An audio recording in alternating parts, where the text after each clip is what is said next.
Samantala, mahigit sa 130 golfers mula sa iba't ibang industriya ang lumahok sa ika-4 na Net25 Golf Cup sa Alabang Country Club.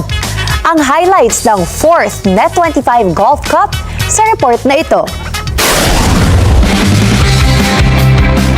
Higit pa sa isang golf tournament ang ipinamalas ng ika-4 na Net25 Golf Cup matapos nitong pagsamasamahin ang mahigit 130 golfers mula sa iba't ibang industriya sa Alabang Country Club. Naging pagkakataon ng taunang torneo upang higit pang mapatatag ang ugnayan ng Net25 sa mga partner mula sa pribadong sektor, habang isinusulong ang diwa ng sportsmanship, camaraderie at healthy competition. Malaki rin ang naging ambag ng mga sponsors sa tagumpay ng torneo. Pinangunahan ito ng mga gold sponsors na Top Bank, Salem, GraceMed, Sperry at BioVitalis Institute by Centro. Nagbigay rin ng suporta ang silver sponsors na OpenMat, Elite Business Solutions, Gloria Maris, Precept Commercial Corporation, Pure Gold, Our Home, GetGo at Stronghold Insurance.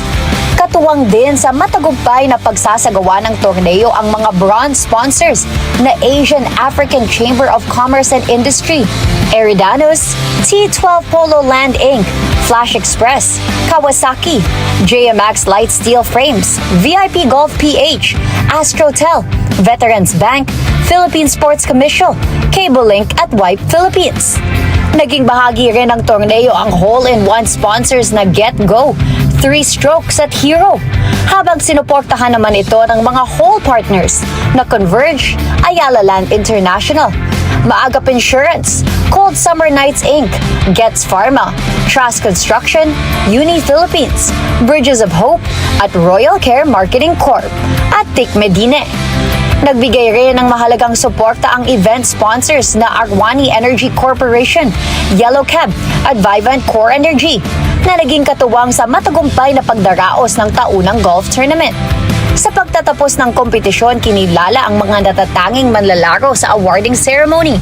Kasabay ng pasasalamat ng Net25 sa lahat ng sponsors at partners na naging bahagi ng isa na namang matagumpay na edisyon ng Net25 Golf Cup. Sa ika-4 na taon ng torneo, muling pinatunayan ng Net25 na ang sports ay nagsisilbing mabisang plataporma upang pag-isahin ang iba't ibang sektor, palakasin ang samahan at bumuo ng mas marami pang oportunidad para sa kooperasyon at paglilingkod sa komunidad.